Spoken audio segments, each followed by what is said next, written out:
At 24 years old, having a job as a crew member on a fishing boat isn't ideal, but it pays the bills. I don't have to commute very far, and it's only on the weekends the hours are long.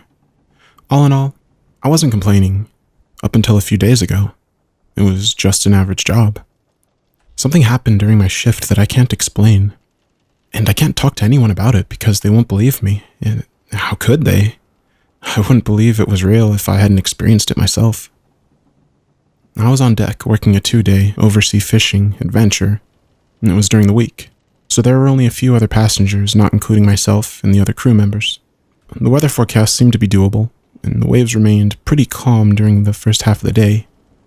The passengers were catching fish left and right. They were happy and cheering, having a blast, despite the tragic sleeping conditions they were going to have to face in just a few hours. The boat's not very big, definitely not up to par with any cruise ships. The sleeping cabins were small and cramped, but we offered some of the best fishing spots. The captain would always say, "My grandpa took me out here on his boat. I have the coordinates memorized, never left empty-handed." And he was right. It was a gold mine for fish of all different kinds. It made the daunting journey out here worthwhile for the more dedicated fishermen. I had taken this trip many, many times. Nothing felt different, or gave the impression anything was going to go wrong. Boy, I was utterly fucked and had no clue. I got up for the latter part of my shift around 8 at night. I was scheduled to keep an eye out, and do after-hours cleaning on deck before the passengers woke up the next day. It was easy shit, prepping extra poles, making sure that we had more than enough bait, wiping out the fish guts, the glory work of being on a fishing boat. Everyone had gone to their beds to sleep. The morning half of the expedition would begin at around 5 in the morning. I was wiping the benches when I noticed a huge blanket of fog in the distance. It was thick, almost looking solid like concrete, reaching all the way up to the sky. Now, if you've ever spent enough time on open water, you know that fog like this can happen from time to time. Oddly enough, this particular wall of fog was tainted red. I rubbed my eyes and tried to refocus, making sure it wasn't just my eyes. Nope. There was surely a red tint. My stomach was feeling incredibly uneasy, but I tried to shrug it off. After being away from land for so long, you tend to let little things worry you. The open water of the ocean can be terrifying sometimes. I went about my normal duties, never being able to stop myself from side-eyeing the quickly approaching fog. It seemed to get even thicker the closer we got. My eyes caught a glimpse of a deep shadow nestled right on the edge, and my ass took off to where the captain was steering the ship. The door was locked, and no matter how hard I pounded on the door or how hard I shook the handle, he never bothered to open it. When I went back out directly on deck, there was nothing left to do. We were headed directly into the fog. My heart was in my throat. I'd never seen anything so thick at first. It was hard to even see the water we were right on top of. I couldn't hear the water. The normal sound of the waves crashing into the side of the boat were completely muted. Red, misty air floated around me, freezing cold to the touch. Even the shadows from things I normally saw from the things we brought on board seemed elongated, wrong. Everything seemed wrong. Suddenly, out of fucking nowhere, a deep, heavy, almost metallic grumble sounded from all around me. It was so loud, my ears began to ring. The boat began to vibrate as the sound lowered to a horrifying growl. I immediately went to grab the nearest door, my feet feeling heavy, my head spinning as I tried to remain calm. Of course, the door was locked from the inside. I ran. I'm not ashamed to say I was in full panic mode as I ran around the boat, trying as hard as I could to find a door I could open. I wanted to be away from the fog, away from the grumbling, away from this fucking boat. The whole boat came to a halt. sending my body flying onto the deck. I landed amongst the 6 casting nets, all reeking of blood and death. I was finally able to hear the water, but it wasn't comforting. It sounded like it was bubbling. The fog made it feel like I was in a freezer, but it still sounded like I was on boiling water. The whole boat was surrounded, and I couldn't see more than 3 feet off. Everything I could see was blurry and tinted a rusted red color. And then I saw it. Claws, grasping onto the side of the boat. And they belonged to black, scaled hands. I looked to the side in a frenzy, seeing an empty space under the bench I'd been cleaning earlier. The benches on our boat are black, covered from the seat to the deck on the front, with an opening for personal belongings through the open underneath. It was a perfect hiding place. As quietly as I could, I scooted until my entire body was under the bench and concealed from the outside. My back was pressed against the black material, trying to make myself invisible. Thumps rang out from all sides, the clicking of nails as whatever was in the water climbed on deck. I tried to count the thumps. 1, 2, 3, 4.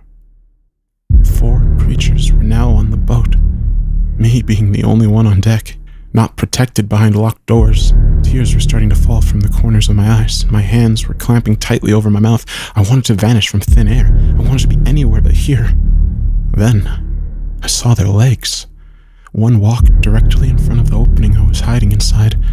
It looked wet and slimy and tinted red, but his skin was clearly black. Toenails were long and curved, digging into the deck as it stepped. I could hear a sickening, clicking sound, and odd screeches and low growls, as if they were communicating with each other. The legs dripped as they walked by, and it took everything I had to keep myself quiet, to keep from screaming. I was going to die. They were going to find me hiding. I didn't even want to know what they were going to do to me. I just hoped it'd be over fast. I couldn't stop myself from jumping when I heard the jingle of the door handle, none of them budging to open. It sounded like they went from door to door, trying to see who left one unlocked. I already knew they wouldn't be able to find one, thanking whoever was listening that the other passengers were safe. The deck was wet. Uncleaned floors smelled like mold and blood where I was laying. Loose fishing lines and hooks were digging into my clothes. It was torture, but better than being out there with those things. I stayed, unmoving for what felt like hours. I never stopped shivering and crying. I almost lost it and gagged when I heard the disgusting sloshing of the bait buckets being picked through. Fish guts and insides fell to the floor as teeth chomped through bones. I could hear them ravishing, the organs squishing in their jaws. I squeezed my eyes shut, trying to imagine being at home, being in my warm bed. No worries, no death at my door. I tried to ignore the smell. I tried to forget what the fog looked like. I tried to convince myself this was a nightmare, that I'd wake up soon and it'd be over. But the boat swaying gently underneath me was a sick reminder. The sound of those claws hitting the floor I couldn't escape, not even in my own mind. I lost count of the hours. The creatures never stopped looking around the deck, shuffling things about. At one point, one had dropped down to all fours, and I got a look at its face. My whole body froze with instant terror. Its eyes were blood red, wide, with no pupils, just red. Its head was shaped like a human head, but it had no nose. Its jaws were bigger, homing long, sharp and curved teeth. Blood was still dripping from its mouth. Its whole body was a shiny black, covered with scales. Slime coated every inch. My hand clenched impossibly tighter over my mouth. If the creature turned its head even a little, it'd be looking directly at me. I'm not religious, but I prayed. I wanted to live. 24 years just wasn't enough time. Thankfully, the creature stood back to its back 2 legs, cracking its spine as it did so. Loud, ear-shattering screeches surrounded me. It made all the hair on my body stand on end. Every single one of those things made the awful noise. And just like that, with loud plops of water, they were gone. I didn't dare move until I saw the sun begin to rise and the fog begin to dissipate. When I finally crawled out, my whole body was aching something awful. My eyes hurt from the light, my cheeks were raw from the freezing tears. I'd never seen anything more beautiful than the open air and the sea, the fog now behind us. Within 30 minutes, the passengers came out from their rooms, all coming over and asking me if I was okay. I shook my head, unable to speak. None of them seemed fazed by last night, not that they even knew what was happening on the other side of the doors. The captain never explained to me why his door was locked, or why he wouldn't answer my desperate bangs. I forced him to take me back to land immediately. When I got there, I fell to my knees and cried until I puked. I quit my job. I haven't been on a boat since then. I never will again. If you don't believe me, I understand. But if you take one thing away from this, whenever you see a fog on the ocean, whatever you do, don't go into it. And if you have to, stay behind a closed and locked door. Or hide.